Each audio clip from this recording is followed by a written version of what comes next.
It's not hard to be successful when the world is full of average. Yeah. It's not hard to be successful when the world is full of average and the world is full of mediocrity.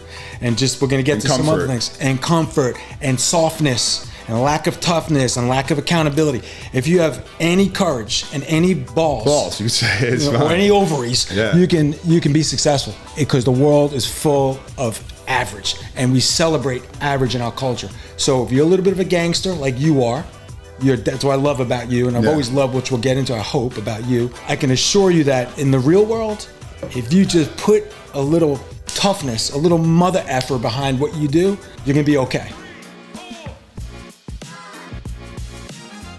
My main goal behind the website was having a place just to house all my recipes so that people could easily find them, search, like use a search bar, find the recipe they're looking for instead of scrolling through an Instagram feed. The other thing is, when you have a website, you own it, and like that's your property. So it's kind of, you don't know what's going to happen with social media. It's so true. like Instagram could go around, it could go away tomorrow, or your account can be deactivated, and it's like, where's all my content?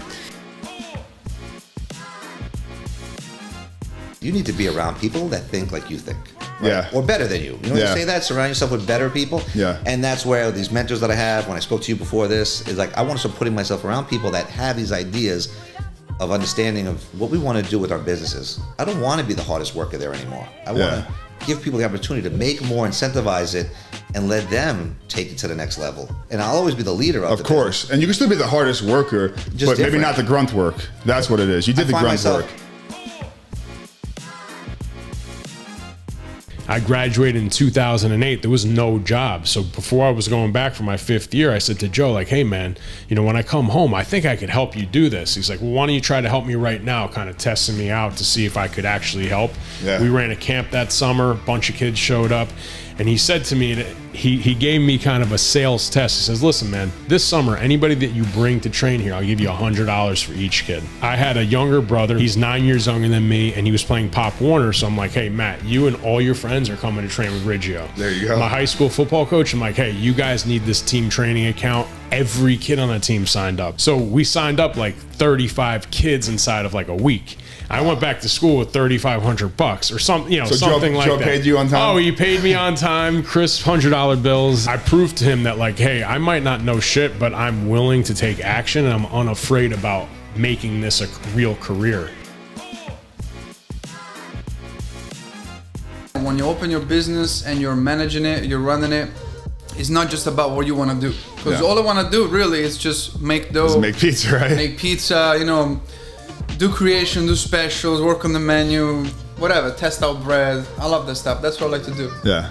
But you gotta wear all the hats. So you have to. Like today, I'm behind the counter, like I told you, because one of my guys quit on Sunday in front of mad people. But you know, we managed through two guys, me and another guy.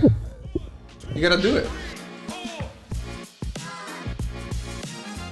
Never forced you to do anything. No, sports. I never with sports.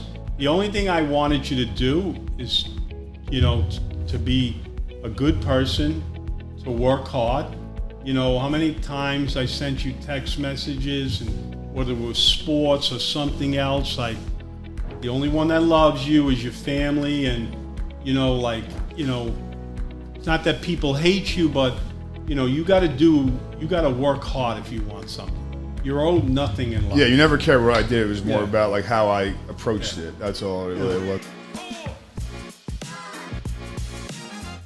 I don't want to go out and say it was a piece of cake, you know, because I have seen many cases where, you know, some of my friends even, you know, have gone through it. You know, all you're doing your whole life is dedicating your life to one sport and one craft, and then you have to pivot to something new, and that new something is work.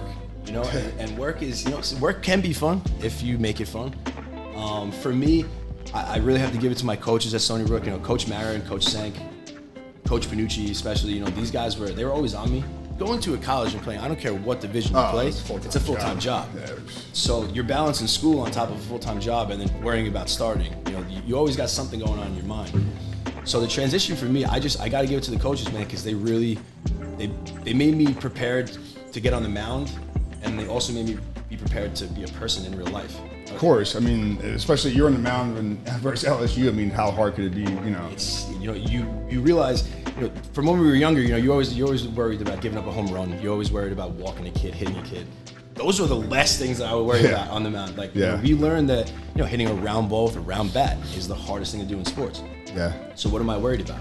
You know, it's, you know, playing as a team, playing on a team, working as a team, it makes you just so ready for the real world, man, and just in different ways, like just not letting, you know, shit hit the fan. That's the biggest thing. Of course. Like, if it does, how do you slow that down? You know, it's life. I think that's the key for every business, to start off with, like, you know, boots on the ground marketing, meaning just create a good service and a good product, and then you can that'll just duplicate based off just naturally from people. Right? Absolutely. Oh yeah. And that's always the key in that. You know, you have to have that internal confidence, like I mentioned earlier. If you have that, I just recommend going for it. There's a lot of good people, and you know, if you want to get started, a good idea too, especially like in the video side, even social media, is find a local business and offer your services for free. I was just gonna say that's what you did, right? Basically, right? Yeah, Interns. exactly. Yeah, just get out there. You know, nobody can work with you if you don't get your work out there and show them what you can do.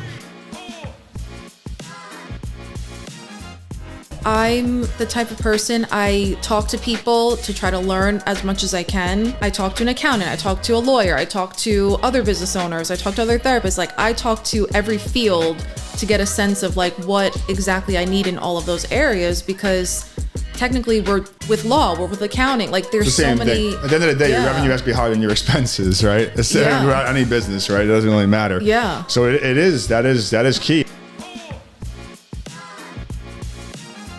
I think that's the main attribute for an entrepreneur, is being able to say, okay, like, this happened, good or bad, but I'm going to stay level. It doesn't really matter. It is what it is. Just keep moving forward. That's how you have to be. Yeah, that's something that I've definitely taken on. I'm just, you know, staying level-headed, like emotionless, you know, as weird as that sounds, but then, you know, having the whole ready, fire, aim, you know, mindset of just, you gotta take some shots, and then you figure it out and you get better at what you're aiming at.